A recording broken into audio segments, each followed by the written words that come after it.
আমার কথা শোনেন আগে, আপনি আমার কথা শোনেন। না না না না, আমার কথাকে শুনতে হবে, আমার কথা শুনতে হবে, আমার কথা শোনাই লাগবে তোমাদের, আমার কথা শোনাই লাগবে। তোমরা গরু হিসেবে আমার কিনে নিয়ে শুনি না ভাই, না বলতে দেন, আমার বলতে দেন, আমার বলতে দেন। এই যে রঘু ভাই বলেছে না টাকা ছাড়া বক্তা আসেনি, এটা বক্তাদের একটা দুর্নাম, এটা বক্তাদের একটা দুর্নাম। আমি টাকা নিয়ে আসিনি, কথা ভুল কথা। আমি টাকা না না রাখেন রাখেন রাখেন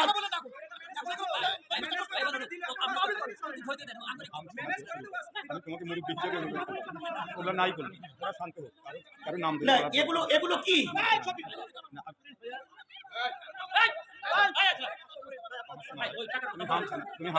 আপনি হাম ছানাটা কয়ে চলে যান।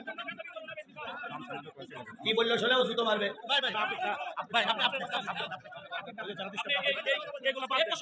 এইগুলো বাদ দেন মানে আপনারা এই নিয়ে আমাকে অপমান করতেছেন, এগুলো বাদ দেবো কি করে বাদ দেবো আমি বলেন?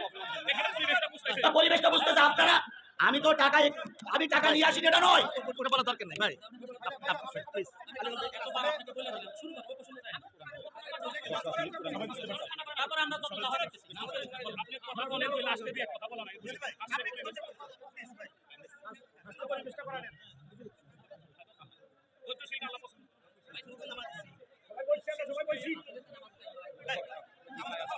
আমাদের সম্মান, আলিম ভাই সম্মান আপনার।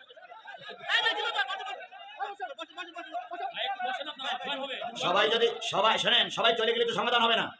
আপনারা আমাকে ভালোবাসেন না, আপনারা আমাকে ভালোবাসেন না। যদি না শোনেন শোনেন, সবাইকে নিয়ে তো সমাধান হবে। তা সে আপনারা বসেন বসেন বসেন, সবাই যদি চলে যান তাহলে তো হবে না। বসেন বসেন বসেন।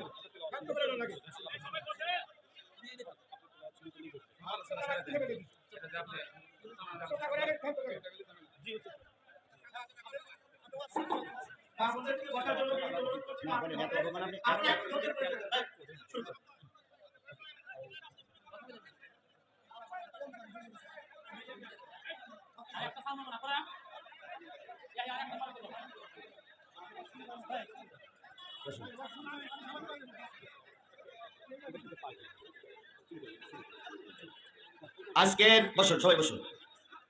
আজকের এই যে দৃশ্যটা, যে অবস্থাটা, এই মিডিয়ার মাধ্যমে গোটা বিশ্ব দেখতেছে, গোটা বিশ্ব দেখতেছে।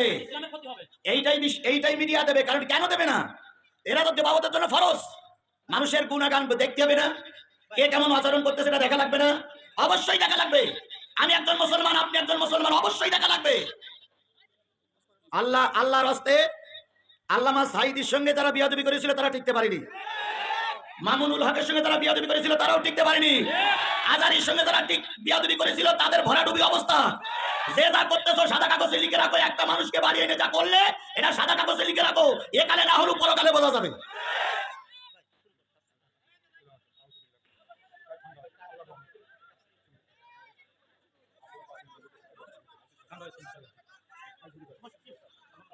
আমি সূরা আলে ইমরানের 104 নম্বর আয়াত জাতির সামনে তেলাওয়াত করেছি।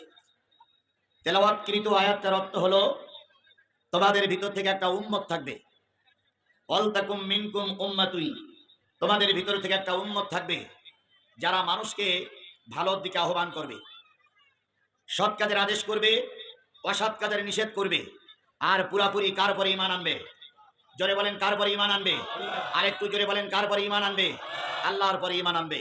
তাহলে আল্লাহ বললেন তোমাদের ভিতর থেকে একটা দল থাকবে। দল মানে হলো উম্মত, মানে হলো দল। আমরা কমিটি আছে, আজ যারা শ্রোতা আছেন, আজ যারা অতিথি আছেন, আমার 2 মিনিট কথা শুনবেন, তারপর আলোচনা হবে।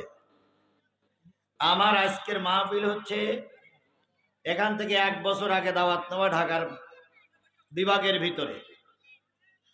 যখন এই ছেলেরা মোত্তালেব একটা টুপির ব্যবসা করে সিরাজগঞ্জ শহরে, এই ছেলেরা আমার কথাকে শোনো, আমার কথাকে শোনো, সবাইকে শুনতে হবে। নিশ্চয়ই এখানে কেউ গরু না, সবাই মানুষ।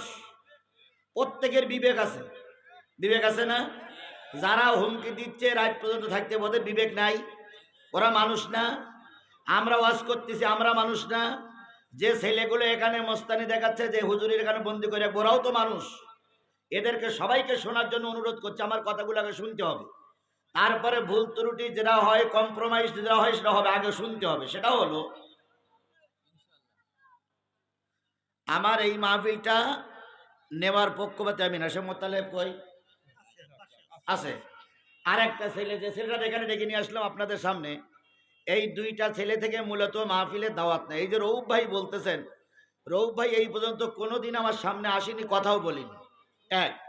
দুই নম্বর কথা হচ্ছে, আমার দাওয়াত নেওয়া হলো জোহরের পরের থেকে আসর ওয়াক্ত পর্যন্ত, সেই হিসাবে পোস্টারও ছাপানো, মাওলানা আজিজুল ইসলাম জিহাদি বাদ জোহর হইতে শুরু। এটা কিন্তু এখানে তাই লেখা আছে, কি হইতে শুরু বলেন, এখানে বাদ জোহর হইতে শুরু। তাহলে আমার কথায় আর পোস্টারের কথায় মিল আছে? বলেন মিল আছে কিনা?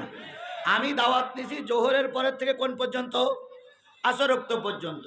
এরপরে পোস্টারও করা তাই। এবার রৌফ ভাই যে এসে বলে গেলেন টাকা ছাড়া বক্তা আসেনি, সম্পূর্ণ মিথ্যা কথা। টাকা ওই যে ছেলেরা টাকা নেছে, এই রৌফ ভাই আপনি আগে আমার কথা শোনেন, আমার কথা শোনেন।